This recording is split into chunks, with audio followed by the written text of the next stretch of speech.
Hey everyone, welcome to a new week's podcast with your host Megan Clark. Thank you all so much for hanging out with me. And you know what? It has been a little bit since we have recorded. I took a little bit of a break. Life was lifing, things were going on. And you know what? I decided to go ahead and take a break. And you know what? It was actually worth it. It was good. It was good. But here's the thing is that I knew over the last week or so, couple of days, week, that I was like, you know what, I need to get back in. I need to record because I enjoy doing this. I enjoy talking from my heart. I enjoy talking about authentically things that are going on in my life, things that I've experienced, things that I'm reflecting on. It's a way for me to connect with you as an audience. And I'm not gonna lie, I missed it. But it was a good little break. I'm glad that I did it. So super proud of myself because mental health matters. And if you need a break, there's no shame in taking a break. But let's go ahead and get started. As usual, if you're catching me on YouTube, you already know what we're about to talk about. We're about to talk about the earrings. So you know what? I'm not going to lie. It was a little bit of a decision today to decide which pair of earrings I was going to wear.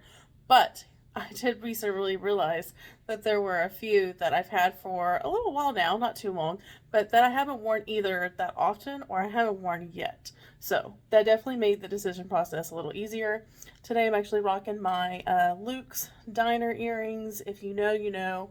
I'm a huge fan of the series, the show. Obviously, I am, if you didn't know this about me too, I'm a big coffee lover, so it was a 2-for-1 whenever this show came out.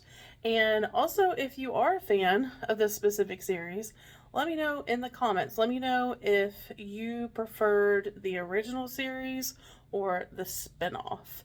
I kind of had mixed emotions, I'm not gonna lie, when it comes to the spinoff. There were a couple like aha moments when it came to that one. I did like the sequential order that they did it by season. That was really cool. I love also like the very end. I'm not going to give any spoilers if you haven't seen the spinoff and the ending of what they do. But you know what? I appreciated the closure of the spinoff. However, I have a bone to pick, as I know most fans do as well, as far as kind of where they left us hanging at the very end. And again, it's also one of those things, if you know, you know. So I didn't want to say too much because if you haven't seen the spinoff or if you recently started getting into the Gilmore series, I don't want to ruin it for you. But that's where my earrings came from. And they're super cute and I love the colors. In fact, if you're interested in looking up, if you like nostalgia like I do, on top of like 80s, 90s nostalgia, if you are a rom-com fan like myself or a young adult series fan, there is a good amount of incredible, so many fun like sets of earrings on say the website or the company. Her name is Femme, so F as in Frank, E, M-M-E, de Bloom, D-E, and then the word Bloom, and it's .com. So they're actual jewelry company, and they have a lot of fun earrings, so feel free to check them out. This is not by any means necessarily a sponsored ad or anything like that, but I have recently started wearing a lot of earrings from them, and so I was like, you know what, if I'm going to start wearing their jewelry, might as well shout them out. But yeah, so let's go ahead and get started. Hope you are having a good week so far. We are going to dive a little bit in today about talking about being authentically yourself. Be authentically yourself. And not only that, but we're going to take that like a little step further. So there's a couple steps that we're going to talk about, little key points that we're going to dive in. But first and foremost, let's talk a little bit about wearing masks. Ooh. If there's an expert when it comes to wearing masks, it's your girl. It's your person right here. I, for the longest time, said for so many years that I chameleoned my way through life. What do I mean by that? It meant that, you know, when it came down to like my family dynamic, to my friends, to my relationships, I never once felt like I could authentically be myself, just me, on all platforms, on all connections that I had in my life. I felt like that depending upon who I was with or what group I was in, that there was a role that I had to be in, right? Or in my case, I like to say that there was a mask that I felt like I had to wear. And I never once felt comfortable enough with anyone, honestly, full transparency, never felt once comfortable to let my wall down, for me to be ultimately myself. And so what happened over the years, layer after layer, mask after mask, I lost myself. I had no idea who I was or what I liked, or for the lack of the better of, like, what I didn't like or what I didn't want in my life. I was kind of a yes person. So it was like, if you liked it, I liked it. I didn't, for the longest time, want to cause any kind of like friction with anybody. I didn't want to cause any kind of like argument or disagree with anybody. To me, it was all about like keeping the peace and going with the flow and not disrupting anything. But because of that, what happened over time was I lost myself. Like I said, I lost my identity. I lost myself. I was very, let me see, how do I want to say this? Like, it was very gray area for me the longest time. It wasn't really black and white. I struggled with making decisions, with making my mind up, because, truth be told, I just wanted to satisfy everybody. I wanted to make sure that everyone was happy all the time. And then I didn't want to let anybody down. I didn't want to disappoint anybody. So where it came in for me wearing these masks was that, if somebody was put this label on me, for example, that, you're a really funny person, that I ultimately felt like that in the company of those people, I always had to be on, always had to be the loudest in the room, the funniest in the room, or, you name it. Other cases, somebody was like, you're a really great listener. So if that was the case, then it was like, okay, no matter what I'm going through, I ultimately have to be there all the time for this person because they think I'm a great listener. And I don't want to disappoint them. I don't let them down. So I want to make sure that that they have my attention the whole time. But after a while, it becomes exhausting, right? When we wear masks, it is, over time, it's definitely going to be exhausting, especially if we're not at a place where we can let our guard down and be authentically us. We're constantly shifting our identity to fit different people's expectations, right? That can not only drain us mentally, but it can drain us emotionally, and more importantly, spiritually.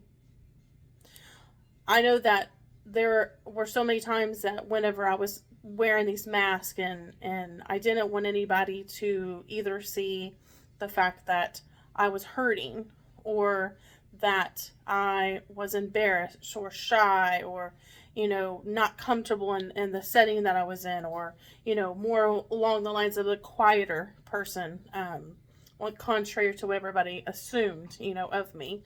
So whatever the case was, at the end of the day, it just felt emotionally draining.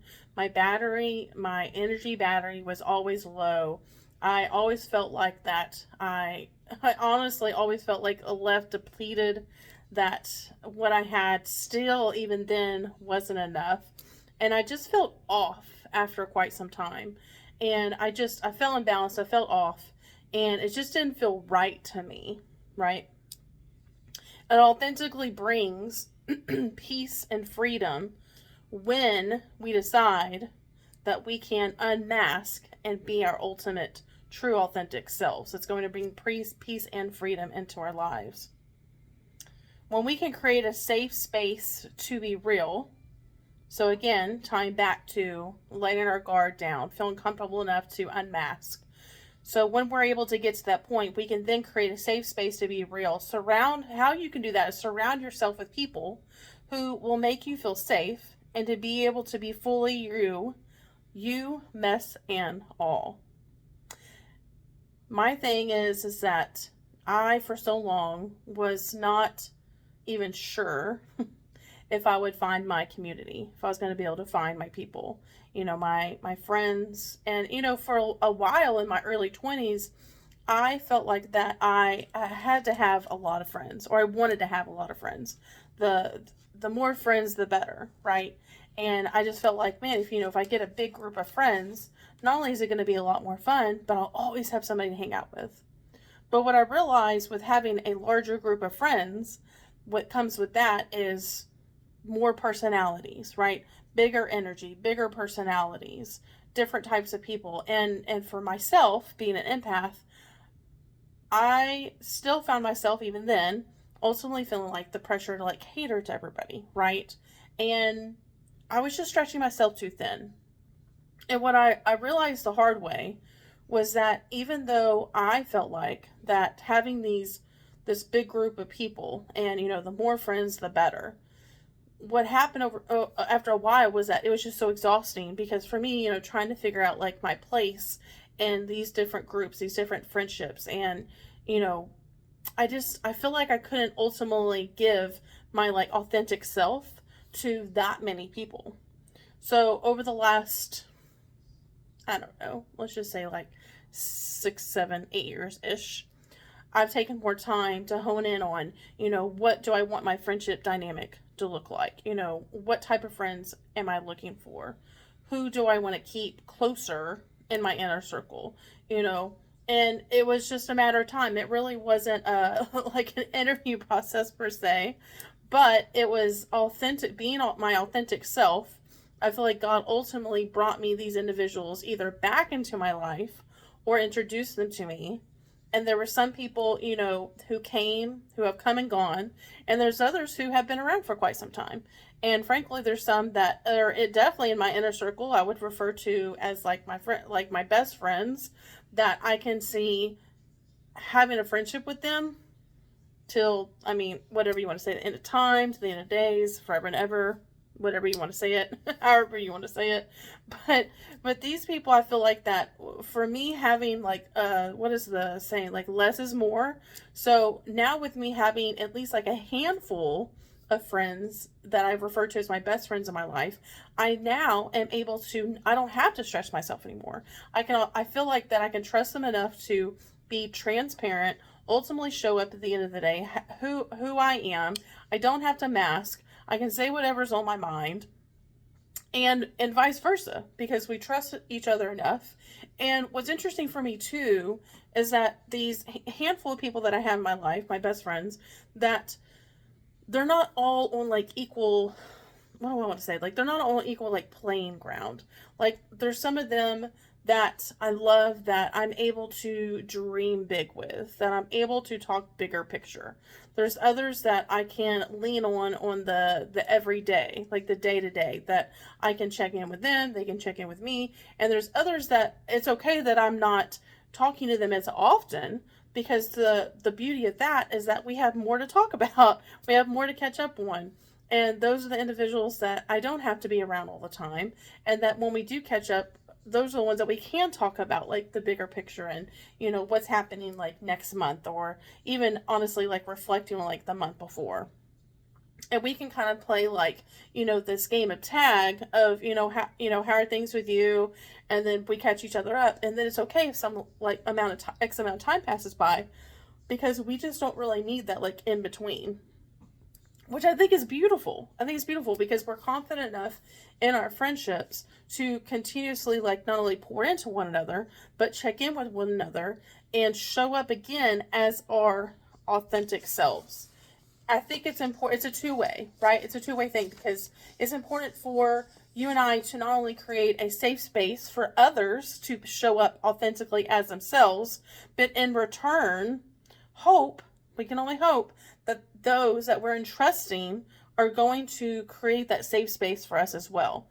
And here's the thing. If someone in your life, someone in your group is not creating, or you just don't feel like that they are making sure that it's available to have like this safe space, for you to pour into and be your authentic self, I would say to you that it's important to reevaluate who you want in your inner circle. Because my thing is that I would say I have friends, I have acquaintances that I pass by every so often. I see, it's kind of like a hi and bye, how are you? Oh, I'm good. It's real casual. It's real cordial.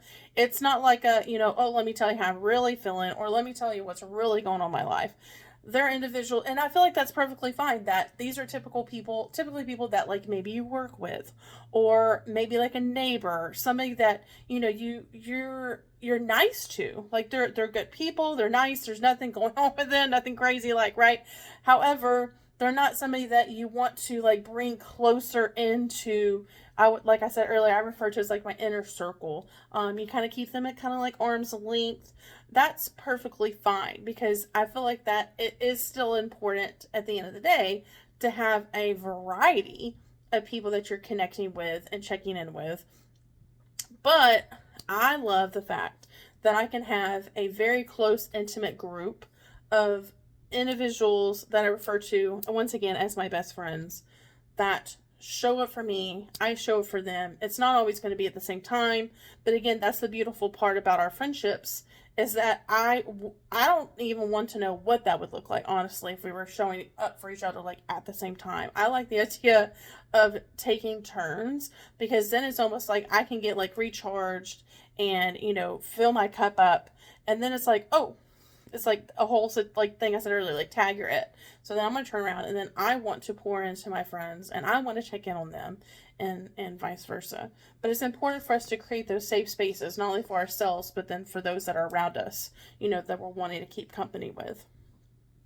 But when we're surrounding ourselves with people who make us feel safe to be fully ourselves, not only will that feel good and that help fill our cup up to where we can just show up as is, but what's incredible too is that God often shows up through our communities that we're creating, that we're working on.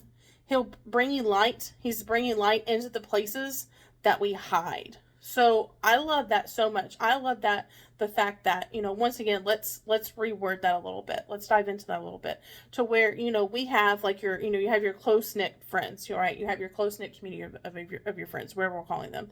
And what's interesting is that as time passes and you're getting to know these individuals, right, one-on-one, what I love so much is that if there are things that you are still keeping close-knit to your heart, close-knit to, within your soul, things that you're keeping to yourself that you're just not quite sure that you're at a place yet that you want to bring it to the light. What I love so much is that despite that, God will often, once again, show up with us, and He will bring light into those places that we're hiding from everyone else. So just know, even if you are not at a place where you are comfortable enough to bring it to the light, God is meeting you exactly where you're at, and the things that you are holding near and dear to your heart that are sacred, that you're just not quite, and you might not ever be, or it's going to be a while when you get to a place of feeling comfortable enough to share that with another person. But what I love is that you're not alone in that God is right beside you. And He is the one that ultimately knows what you're holding on to. And there's no judgment placed on that.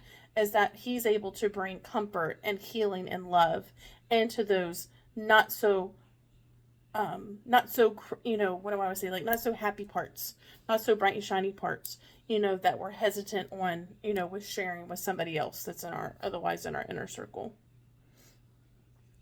With God being so close to us and being able to connect with us in a way, are the things that we're holding close, near, and dear to us.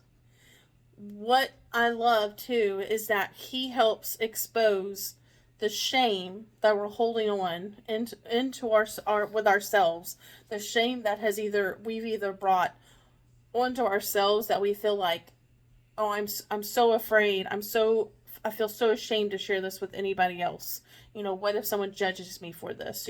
What if someone says something that is going to not make me feel so great? Or maybe you've been there before and you're like, I can't go through that again. Or otherwise, maybe somebody on the outside has brought shame onto you as far as what you're holding near and dear to your hearts. What I love so much is that God exposes the shame to the light. Even if, my friend, even if you are at a place in your life, in a season of your life, where there is something that you are still letting weigh heavily down on your shoulders, it's weighing heavy on you. Just know that you can trust God, because God is going to bring the shame to the light. The enemy wants the shame. He wants us to keep the shame to ourselves. He wants us to keep us. He wants to keep us isolated. He wants us to know that. He wants us to think that there's absolutely no way, even with those that we trust near and dear to our hearts that are in that close-knit community group of ours, there's no way that we could ever let them in on those parts. Y'all, that is the enemy telling you that there's shame behind what you're holding on to. The enemy wants us to stay isolated. The enemy wants us to be by ourselves, to feel like that we can't trust not a one person, even those that we hold near and dear to our hearts. In 1 John chapter 1:7, it says, remind us that when we walk in the light, healing and freedom begin. God already knows, and he still chooses us regardless. So whatever it is that you're holding on to, whatever it is that you have not yet brought to the light, God knows, and he still chooses you every single day. He's still showing up for you all every single day. And here's the thing, is that it is so true that in that specific verse, that there is healing and freedom takes place when we bring those things to the light. For the longest time, when I said that for quite a while, very, very long time, that I was masking. What I didn't realize through that time as I was masking is that I felt ashamed there was a shame that was basically placed on me that it wasn't okay to be myself, that it wasn't okay for me to share, perhaps the things that I had been through, the things that I had witnessed, things that had been done to me, or perhaps even like the way I felt about certain things. Always felt like I had to, put everything through kind of like a filter, right? To make sure that I didn't, once again, like offend somebody, or that I wasn't going to hurt somebody's feelings. And it was just so exhausting doing that, because then I just couldn't feel like that there was any point that I could just actually just say whatever was on my heart or whatever was on my mind, that I had to second guess myself all the time, because what if somebody otherwise was going to judge me for what I wanted to say or how I felt.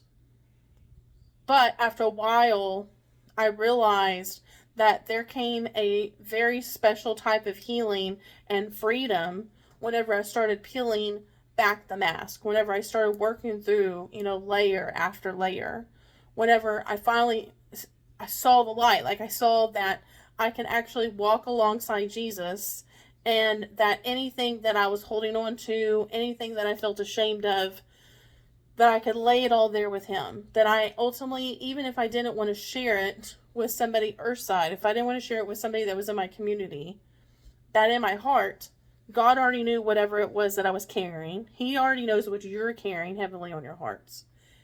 And he's not judging you. He's standing firmly right there beside you, and he's walking with you every step of the way.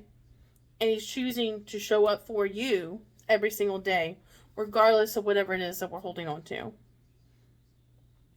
When we are masking day to day, whether it's with our families, whether it's with our significant others, whether it's in our workplace, what I love is that when we're taking the steps necessary to work through the layers, to focus on how can we unmask, building that trust, whether it's that building that trust and that love within ourselves, or for building trust and love with those that we want to keep in like our close-knit circles, right? Because trust, what do they say? Trust is earned, right? And if you've been through times and seasons in your past or your current life where somebody has disrupted that trust, it takes a while to build that trust back up again, right? For you to be able to feel comfortable enough to, once again, be authentically yourself. That's going to take some time. But what I love is that through that process, through that transformation, God transforms your pain. God transforms our pain. Your honesty is the gateway to healing. The more honest that we can be about what's going on with ourselves, the better of the process, the more enriching it will be, and the more healing will take place from the things that we are holding on to. One of the things that I didn't realize for so long was that the burdens that I was carrying was weighing so heavily on my shoulders. It just felt like somebody was like basically behind me, and they had their hands on my shoulders, and they were just pushing them down. Like I couldn't just take a deep breath. Like I couldn't breathe. Like I just felt like I was constantly suffocated. Or if like somebody was like standing on my chest, I just felt like I couldn't be released. You know, they talk about, you know, breaking those chains that are holding us down. What are the things that are weighing, those burdens, those things that are weighing us down, that are heavy, that we're ultimately carrying? Friends, I don't know any other way to describe it other than that. Like it is just such a breakthrough freedom. I mean, it just feels so uplifting, and it's just so encouraging to take those steps forward to work through whatever it is that you're holding on to. And like I said, it just feels like you're just able to take in this like big bold breath of fresh air, that it's just this huge weight that's lifted off of you, that sometimes I feel like that we carry for so long that we're not even really fully aware at that point, because we've become numb, we become complacent, used to, comfortable with the way that things have been going. And that once that shift happens, what that change happens, and we break those chains and we work through what's holding us back, that's when we can look back and be like, my God, there was a difference. Night and day. The person that I once was, I'm not that person anymore. And it's just a euphoric, incredible, uplifting, spiritual feeling. But our honesty is ultimately going to be the gateway to the process that's so necessary for healing. Anger and bitterness can become joy and peace when we let God into the hard places and stop pretending we're fine. It's interesting, you know, there's one thing that I think about all the time is whenever we cross paths with somebody, either like in a workplace, somewhere casual, right? So like workplace, it could honestly, let's be honest, it could even be a church setting.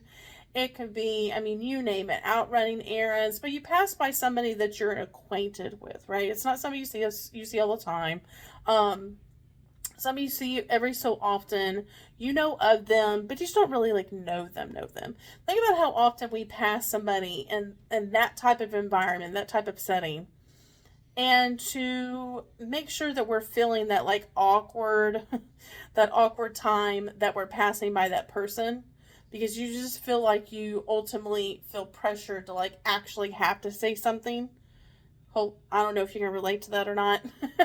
I know most of us can, but you just feel that pressure to like fill in that space. And then what happens? You pass by the person, and then you just kind of like, either they do or you do, where you like blurt out and you're like, hey, how's it going?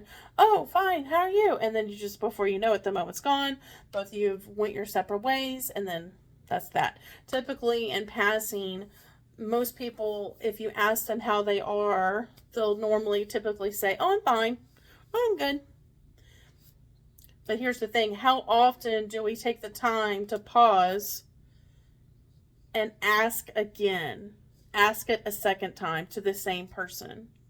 Because ultimately, unless we are extremely close and there is a bond, there is a trust with that person, when we typically will ask them, or if they ask us, if we were to ask them, how are you doing, and passing, most of the time, that person is going to say something along the lines of, I'm good.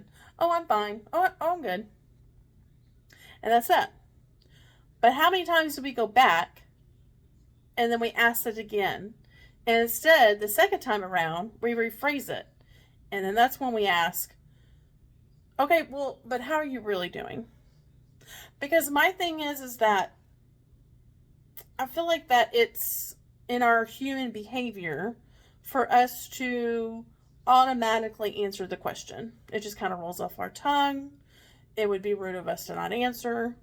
I mean, for me, I have a little bit more of a twisted sense of humor. So I like to think about what if we actually answered how we really wanted to answer, like what legitimately we were going through, or what it was actually on our mind. What would that look like, right? On occasion, I will say that when I do get out of the house, which does happen, by the way, but when I do get out of the house and I run errands, um, every now and then I find that if I ask somebody that I perhaps have never met before, if I'm in line somewhere, and I ask them, like, oh, hey, how are you doing? Depending upon where that person is at, every now and then there is somebody who will legitimately share with me how they are really doing. And I will say in the past, I was not prepared for that. But now that I don't get out as often, whenever I do, I feel like that I've come a long way, because most of the time, not all the time, but most of the time, more often than I was before, I am prepared. I am prepared for the truth. I am prepared for somebody to unload on me. And I don't mind it anymore. The reason why I don't mind it is because I have worked hard at not only, again, unmasking, being authentically myself, showing up as I am, but also it's very vital, it's very important for me to make sure that I'm always filling my cup up. So if I'm filling my cup up, if I'm making sure that I'm showing up for myself, that I'm my own best cheerleader, that I'm making sure that there's something that I'm connecting with through the week to help me turn my mindset around, help me focus on something more positive, more uplifting, it greatly helps, because then I'm able to authentically show up for that person, whether I know them or not, and they feel comfortable enough to share whatever it is that they want to share with me. And I'm ready and I'm prepared for that. But here's the thing, if I and you, if we haven't worked through what we're holding on to, whether it's past hang-ups, grudges, things that have been done to us, you name it, toxic things that have, whatever it is that you're holding on to, whatever chains, that haven't been broken, whatever's weighing heavy, on your heart right now, listening to this podcast right now, it's already been spoken to you, the answer is already there. So only you can answer that. But if we have yet to let go of that, if we have yet to take the steps necessary to work through the pain and the bitterness and the resentment and the anger that we're holding on to, whatever that looks like for you, what's going to happen over time is that anger and bitterness is going to take over and overrule our day-to-day. But here's the thing, is that if you take the steps necessary to work towards what it may look like to break those chains, to work through what it is that you're holding on to, that's when anger and bitterness can then become joy and peace. It's when we let God into those hard places, into the places that we don't want anybody else coming into. And then again, we stop pretending that we're fine. Through the process of this transformation, God is going to see who you're becoming. He already knows who you're going to be. Spoiler alert. He already knows who you're meant to be. He's already written our story. But the beautiful part is that he gets to have a first row seat into seeing who we're becoming. The work that we're putting in to be a better version of ourselves than we were yesterday. God doesn't call you by your past mistakes. Newsflash. I don't know if you knew that, but again, spoiler alert. God's not going to call you by your past mistakes. He's never going to constantly remind you every day the mistakes that you have made. That is the enemy. That is not God. God calls you by your potential, God sees in you what you are capable of. He has a story written just for you. However, he's not going to just hand it over to us, right? There's going to be work that takes place. I know, work sounds exhausting, but there's going to be work that takes place. He wants to see a transformation in us. Think about a time in your life when there was something that you had to work towards. Maybe perhaps an award that you earned. Even if it was maybe during like your adolescence, your childhood, sometimes during your upbringing, whether it was maybe like a choir band, award that you earned, or if you were like myself, I grew up through a time where we were awarded for like AB honor roll or A honor roll or perfect attendance. Maybe you were in a sporting event that you earned an award in. Whatever the case may be, think about how much work it took towards earning that award. Something had to take place, right, in order for you to earn that award. Typically, it's not always just handed over to us. That's what I feel like ultimately God wants from us. He wants us to want better for ourselves. He wants us to see us transform. He wants us to see that, okay, this version of myself that I used to be is not who I want to be anymore. The people that are in my community, the people that I've been keeping company with, I don't want them in my life anymore. It's not a matter of showing up and then doing everything all at once, because for one, that's not possible. And for two, even if you did strive to that, it's just ultimately exhausting. And it's just like a quick fix. And the thing is that at the end of the day, anything that is worth having in our possession, the work that takes place to get there is going to be more rewarding than anything else. Ultimately, more than anything else. But God calls us by our potential. He sees within us a version of ourselves that maybe perhaps we can't even see yet, because we're so bogged down by the mistakes of our past, by the poor decisions that we've made. Or perhaps we keep trying to get up and we try to do better for ourselves, but then we feel defeated because we're trying to strive towards this perfect version of ourselves. We're trying to go take big leaps instead of little baby steps, right? Instead of planting seeds, we're going for the big ultimate thing. We want to do it all instead of kind of honing in, and uncomfortable as it is, taking one step at a time to work towards that better version of ourselves. One thing that I want for you ultimately, friend, is to let go of the mask that you have been holding on to for so long. I want you to be at a place where you can see the potential within yourself, that you can authentically show up as yourself. I want you to get to a place in your life where you are not going to apologize for the way that you believe. You're not going to apologize for who you are, for what makes you laugh, for the things that you like. You're not going to apologize for authentically showing up as yourself, because there is ultimately only one version of you. I want you to embrace the growth, the grace, and God wants you to embrace the growth and grace and the favor that He's placing over your life. Thank you so much for hanging out with me this week. I appreciate it more than you know.